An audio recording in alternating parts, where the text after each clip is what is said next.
Olá, meus amados. Hoje, dia 25 de junho de 2022, sábado, memória do Imaculado Coração de Maria, Evangelho segundo Lucas. Os pais de Jesus iam todos os anos a Jerusalém para a festa da Páscoa. Quando ele completou 12 anos, subiram para a festa como de costume. Passados os dias da Páscoa, começaram a viagem de volta. Mas o menino Jesus ficou em Jerusalém sem que seus pais o notassem. Pensando que ele estivesse na caravana, caminharam um dia inteiro. Depois começaram a procurá-lo entre os parentes e conhecidos. Não o tendo encontrado, voltaram para Jerusalém à sua procura. 3 dias depois, o encontraram no templo. Estava sentado no meio dos mestres, escutando e fazendo perguntas. Todos os que ouviam o menino estavam maravilhados com a sua inteligência e suas respostas. Ao vê-lo, seus pais ficaram muito admirados e sua mãe lhe disse: Meu filho, por que agiste assim conosco? Olha que teu pai e eu estávamos angustiados à tua procura. Jesus respondeu: Por que me procuráveis? Não sabeis que devo estar na casa do meu pai? Eles, porém, não compreenderam as palavras que lhes dissera. Jesus desceu então com seus pais para Nazaré e era-lhes obediente. Sua mãe, porém, conservava no coração todas estas coisas. Então, nós celebramos no sábado, após a sexta-feira, que se celebra o Sagrado Coração de Jesus, celebramos o Imaculado Coração de Maria, portanto, hoje. E há uma coisa bem interessante aqui que o texto nos traz, que é a última vez que Jesus faz, vamos dizer, uma aparição no Evangelho até a sua vida adulta. Essa é a última narração que nós temos. Vamos dizer, hoje chamamos de pré-adolescência de Jesus. Depois já vai aparecer Jesus adulto. E aí fica um vácuo no Evangelho. Por quê? Porque ali, olha aqui, ele resume em uma simples frase. Jesus desceu então com seus pais para Nazaré, e era-lhes obediente. Então, esse período, essa lacuna, Jesus viveu ali a sua adolescência, a sua fase adulta, até ele sair realmente em missão ali para o Cafarnaum, aquela região ali do Mar da Galileia. Jesus vive como uma criança normal, vivendo com seus pais, obedecendo, brincando na rua, ajudando em casa, ajudando o pai que era carpinteiro. Tanto é que quando ele volta a Nazaré, o pessoal vai dizer assim: mas esse não é o filho do carpinteiro, não é o carpinteiro, o filho do José, não é o filho de Maria. E aí lá em Nazaré, Jesus não pode fazer nenhum milagre. Por quê? Porque eles não acreditam que Jesus é o Messias, porque agora que história é essa? Ele era aqui de Nazaré, agora está vindo com essa história de que ele é o Messias. Então, mas voltemos ao texto aqui, só para a gente entender por que os evangelhos não falam. Falam, mas de uma forma muito resumida. Por quê? Porque ele viveu com uma criança comum, um adolescente comum, um adulto, até, como eu disse, iniciar a sua missão de fato.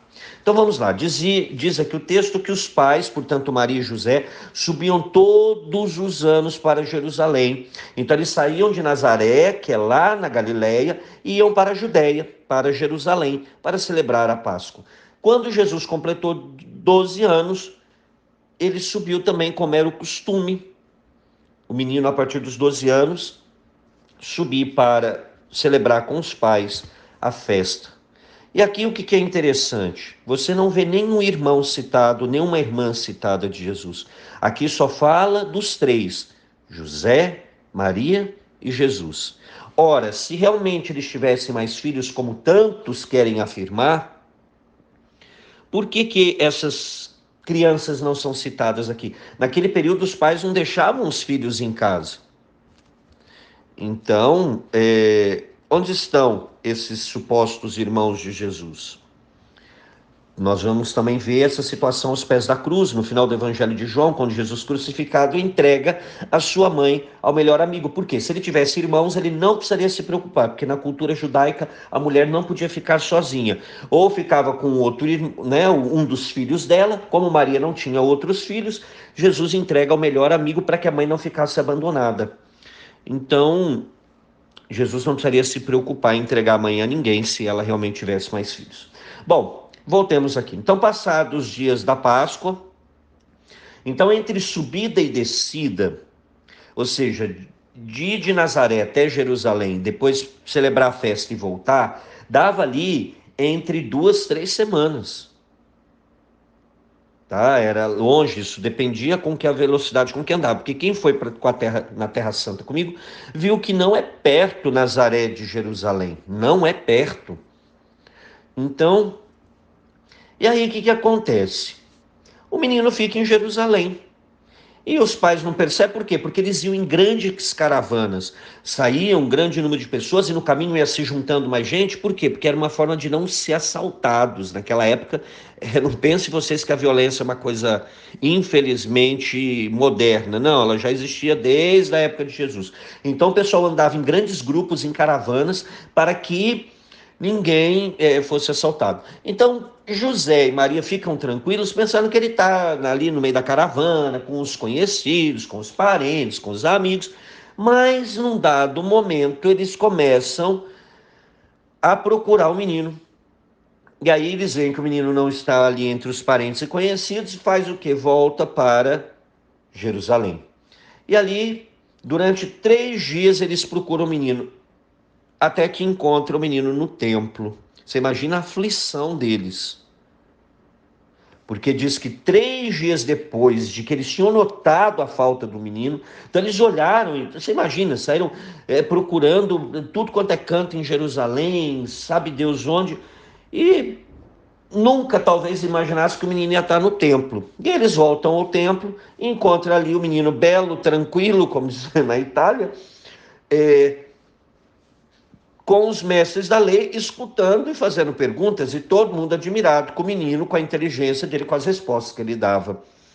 E aí, ao vê-lo, os pais ficam admirados com toda aquela situação.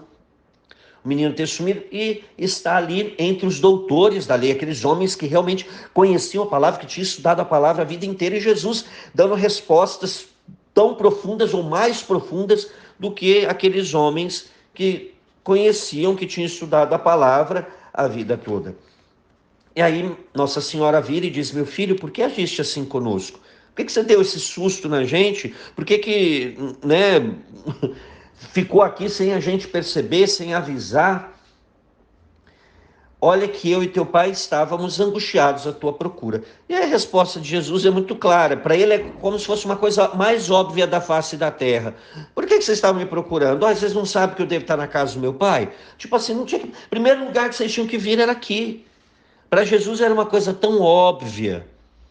Mas para os pais ainda eles não compreendiam. Mesmo tendo o anúncio do anjo, a Maria, mesmo o sonho de José. Você vê, gente, como é que nós, mesmo sendo um homem e uma mulher muito santos, às vezes nós somos lentos para compreender as coisas de Deus. Deus está muito, muito, muito mais à frente. E às vezes a gente não compreende, até questiona, como Maria que questionou: mas por que você fez isso? Por que você deixou a gente angustiado procurar você? Não falou nada, se escondeu aqui no templo, não avisou ninguém. E aí Jesus simplesmente fala: mas por que vocês estão me procurando? Olha, deveria ter vindo aqui. Aqui é o lugar que eu devo estar. É a casa do meu pai. E aí diz que eles, porém, não compreenderam as palavras que lhes dissera. Como eu disse, né? Mesmo sendo um homem e uma mulher tão santos, José e Maria, não conseguiam compreender. Porque, como eu disse, os planos de Deus são muito grandes, são muito amplos e às vezes nós não conseguimos compreender. E aí, a primeira frase que eu citei termina aqui, que é o que Lucas resume, vamos dizer, como eu disse, a adolescência de Jesus, a pré-adolescência, adolescência.